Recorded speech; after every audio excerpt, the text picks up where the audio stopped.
to escape the relentless pursuit of that crazy, over minus the minus stop guy. I lied and said I had terminal cancer, then fled abroad and hid for 5 years. On my return to the country, everyone back home was talking about how the crown prince had spent a fortune buying an entire island just to win every owner's favor. I'm giving this to her as our 5-week wedding anniversary gift. I'm quietly eating the melon. My former friend suddenly walked over, and Ming respectfully called out Mrs. Shen. I got goosebumps all over my body. The golden silk province they're talking about, is it actually me? But I've been living a carefree life outside for 5 years, and I'm starting to forget what my grandfather even looked like. How could we suddenly have a home together with him? When we annexed and said I was the wife of Shen Shijun, the prince of Beijing's social circle, I instinctively shot back with a rebuttal. 2. We annexed in. Are you mistaken about who I am? How could I possibly be Mrs. Shen? One's inside with regret.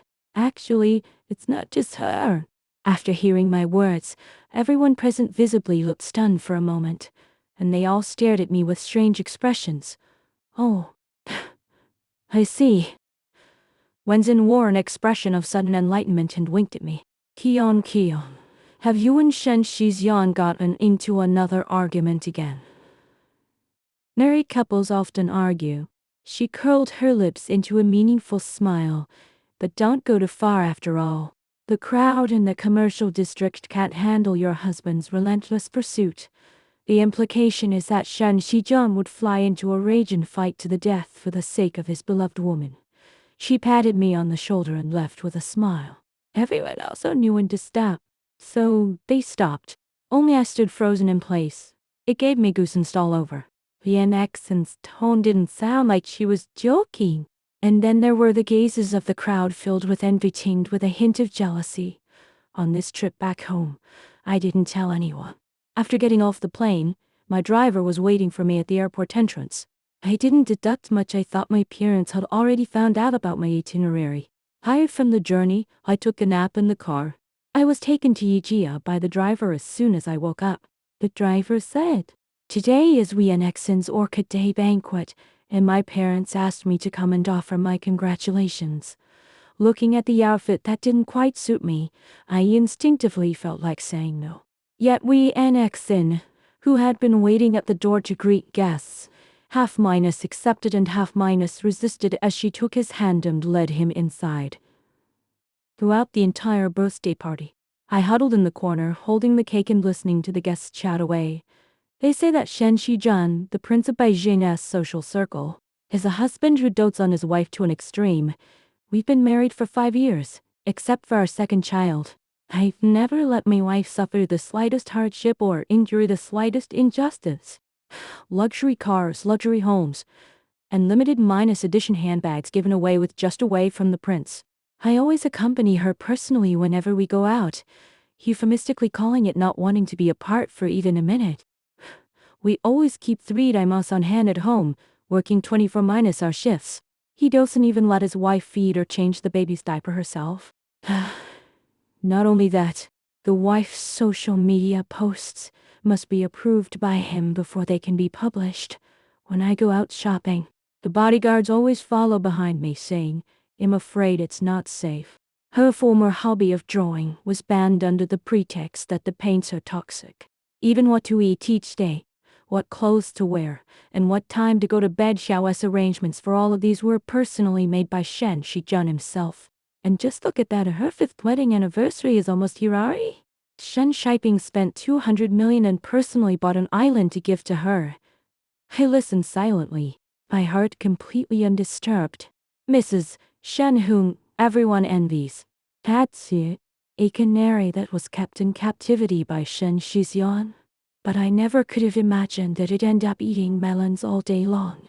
Have I become Mrs. Shen in their mouths? My name is Shaoxi Shen, and am the gatekeeper. That year, he was brought back to the Shen family as an illegitimate child. Everyone in the circle laughed at him and isolated him. I couldn't stand it, so I just said a couple of words for him at my friend's gathering. He remembered me. Later, After years of painstaking effort, he defeated all his uncles and elder relatives, becoming the sole heir of the Shen family. It triggered a fierce pursuit of me. Chance encounters, stalking, investigation. They just like a damn ghostly figure always appearing in my life, no matter when or where. I can't stand his ruthless cruelty, nor can I tolerate the suffocating need for control. He falsely claimed he had terminal cancer, and Lugo hid for 5 years when he and Mrs. Shen were holding their lavish wedding. I was skiing in Switzerland. When Mrs. Wren gave birth to him, I was studying the waters in the South Pacific, while he stayed by Mrs. Shen's side every step of the way at the Lou banquet. I casually hopped on a bus on the streets of Paris and sat basking in the sun, munching on a croissant. He's been married for 5 years, and I've been living a carefree life outside the marriage for 5 years. To be honest, I'm almost forgetting what he even looks like. How could I possibly end up having a home with him for no apparent reason? The banquet is still going on. The guests were chatting happily, as if the little incident just now had never happened. I strained hard. My thigh twitched, and a sharp pain quickly followed. This is not a dream. I instinctively pulled out my phone and first called my parents. Emerson, wait. I tried calling my sister again, but no one answered. The unease in my heart surged up like rising water, and I felt an inexplicable panic. No way, I've got to hurry back. I steered clear of the crowd and quickened my pace toward the Wen family estate. The faster I walked, the faster I seemed to be running. Suddenly, someone behind me called out, "Mrs. Shen, where are you going?" The people around me all glanced over at once, their gazes piercing my back like needles. My heart tightened, and my steps became lighter. 100 meters, 10 meters, 20x, just a few steps from the gate. Suddenly, a tall figure blocked my path. "Lin Yiqian, what are you running away for?" My heart skipped a beat.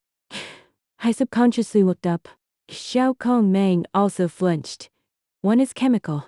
That handsome face that once made me tremble with both fear and delight. "Shall she done?" 3 Zhugo fell instantly silent, and everyone was watching the spectacle. He calmly picked up his chin and said in a nonchalant tone, "Sorry, my wife has been out for a long time. Please don't laugh at us." She said this and was about to grab my hand. "Who is your wife?" I abruptly slapped his hand away and turned around, rushing toward the front door. But his wrist was swept up and grabbed by him in one motion. Under the astonished gaze of everyone, he leaned in close to my ear, his voice chillingly cold. "Kion Kion, have you had enough of this nonsense?"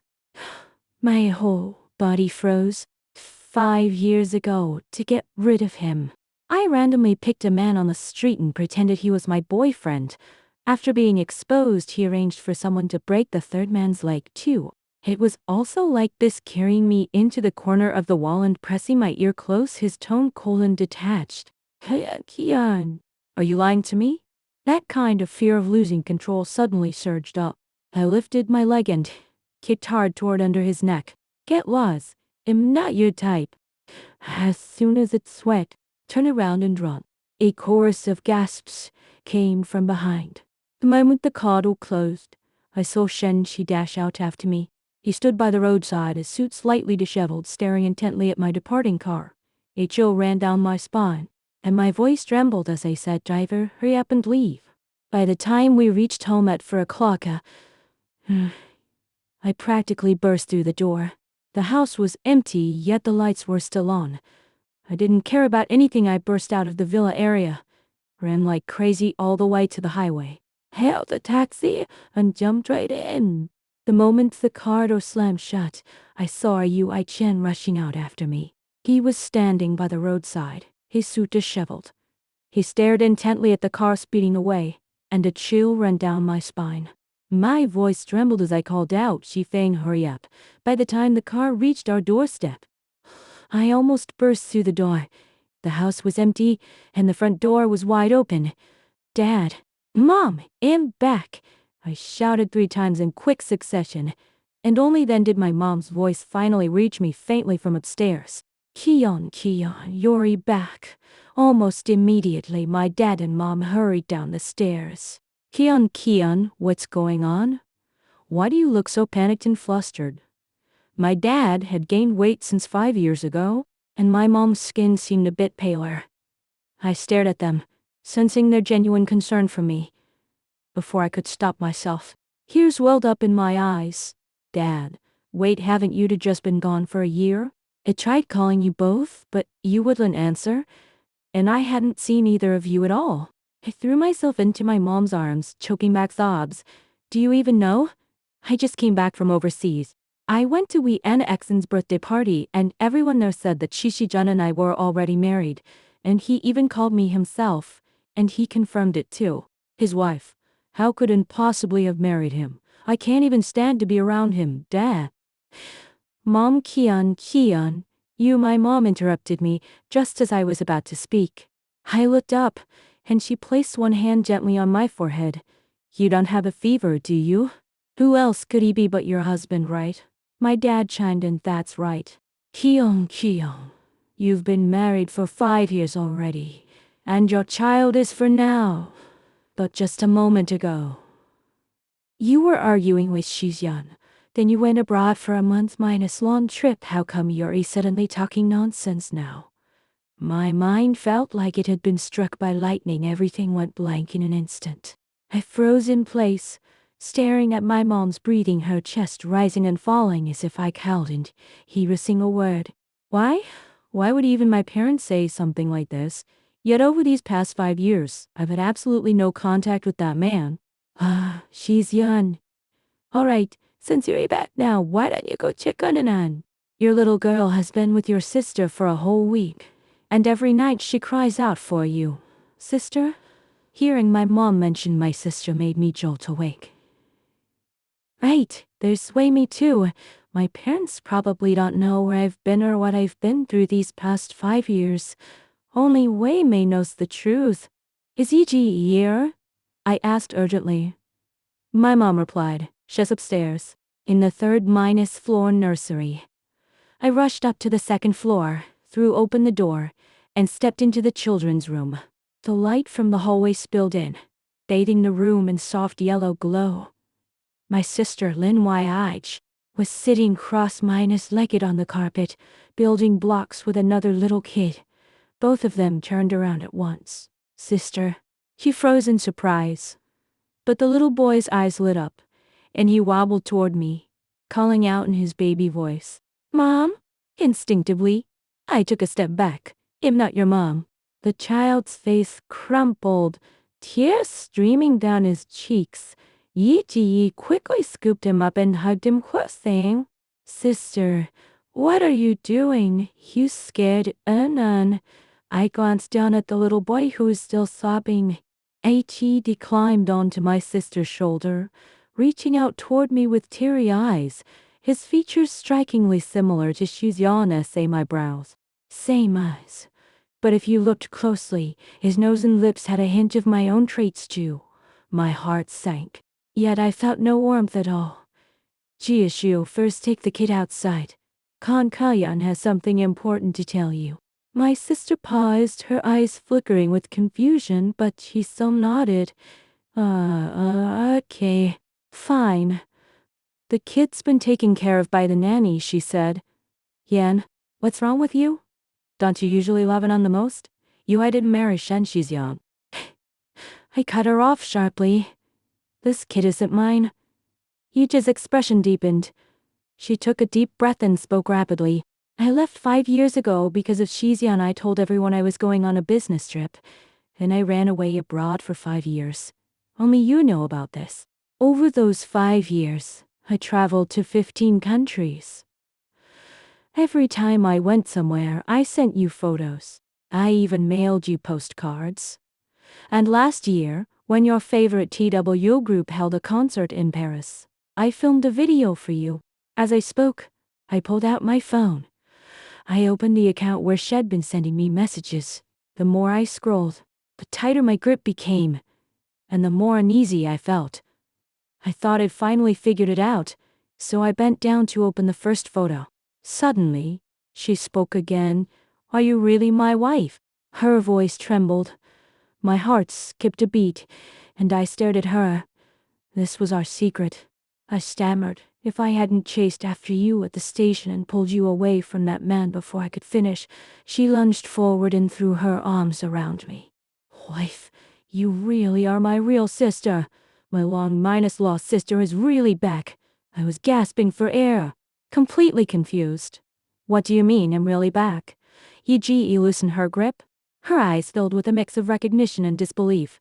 Wife, you might not believe what I'm about to say. She glanced toward the doorway, leaned closer to my ear, and lowered her voice. The current Mrs. Shen is you. But she's not really a... I froze, startled. What do you mean? Suspect someone's pretending to be you. Her voice trailed off. Just then, my mom's voice came from outside the door. Kian, are you in there? She's Yon S here to pick you and up and take you home. Yan and I stiffened. Looking at each other. At the top of the stairs, I waited while Shen Shixian sat on the sofa holding the child, chatting with my dad. When he saw me, he stood up, holding the kid in his arms. Kian. I'm picking you and the kid up and taking you home again. Mom, let's go home together, we both said. Exchanging hopeful glances, I forced myself to walk down the stairs. My mind was full of Yiji's words, the ones she had just spoken to me. I suspect someone's been watching you. That person looks exactly like you, shares your taste and personality. She had fooled my parents. Almost fooled me too. It suspected it many times, but every time my mom surging interrupted me again. Before I reached to the bottom of the stairs, Yi squeezed my hand and gave me a subtle wink. I realized she was telling me not to make any sudden moves. The current Mrs. Qian's appearance and preferences were identical to mine. She'd passed my parents, using my identity to marry into the Shun family. This was some fake marriage. It was a deliberate attempt to replace me. What did she want? To take over the position of Mrs. Shen? Or maybe the Lin family as well? Or perhaps both? And then, just when she seemed to have everything, she disappeared. Was all of this orchestrated by Shen Shixian himself? I didn't dare think too deeply about it. All I wanted was to uncover the truth and bring that imposter to justice. By the time I reached Shen Shixian, had calmed myself down. Just as I was about to speak, I suddenly remembered something. I didn't know how to address the current Mrs. Xini. So, rather than revealing myself too soon, I reached out to the child instead. Anon, come give Mom a hug. And An was surprisingly cooperative. Opening his tiny hands and letting me hold him, his sweet baby set lingered around my neck as he wrapped his little arms around me, murmuring, Mommy. My heart skipped a beat, but it was only for a split second. Shen Shixian was standing right behind me, looking down at us. He held an upright, and as our eyes met, I felt an overwhelming wave of panic. Just a moment ago, I hadn't meant to treat you like that. I hesitated, lowering my gaze. Tua's eyes reddened just enough to bring a hint of moisture to the corners. I'm feeling a bit off, she said, her voice trailing off with a slight nasal tone. It was all thanks to the delicious food Shed enjoyed at tonight's birthday party. When Xin and the others had been saying that Shen Taimu really knew how to read men, Shen Shijun was exactly the type who fell for that playing the vulnerable card, occasionally acting a little cute and feisty. But he never went too far. Sure enough, as Shen Shijun's gaze deepened slightly, he didn't say a word. Instead, he gently tucked a stray strand of hair behind my ear, his fingers brushing lightly across my cheek, sending a wave of tingling warmth through me. I resisted the urge to flinch. Just then, my mom stepped in to smooth things over. Oh, come on now, what's there to be upset about? As for money, since you've already mentioned it, why don't you just let it go, and don't pull any childish tricks again? Shen Shichun answered before I could even think twice. No, it's just that I wasn't paying close enough attention. As he spoke, he reached out and touched my arm. His 5 fingers curled softly around my side, applying just the right amount of pressure, not too tight, not too loose. My body froze instantly. Every muscle in me seemed to lock up, almost painfully so. Shen Shijun noticed this immediately. He lowered his head and glanced at me briefly, his eyes catching a flicker of curiosity in the sunlight. My heart skipped a beat, and I quickly relaxed, forcing myself to smile at him. It was getting late, and he finally pulled back his hand. Mom? It'll take Kion and not on home now. It's getting late. Let's head back. My parents hurriedly agreed. Kion, Shen asked suddenly, his voice oddly flat, devoid of any warmth. He barely managed to force a smile, then took a hand from me, holding the child in one arm while wrapping the other around my waist. We started walking toward the door, and the whole journey I kept my body tense, every nerve on edge. My heart felt like it was being squeezed tighter and tighter. As I silently counted down in my mind when I reached 10, a sudden scream erupted behind a sister. It was Yij.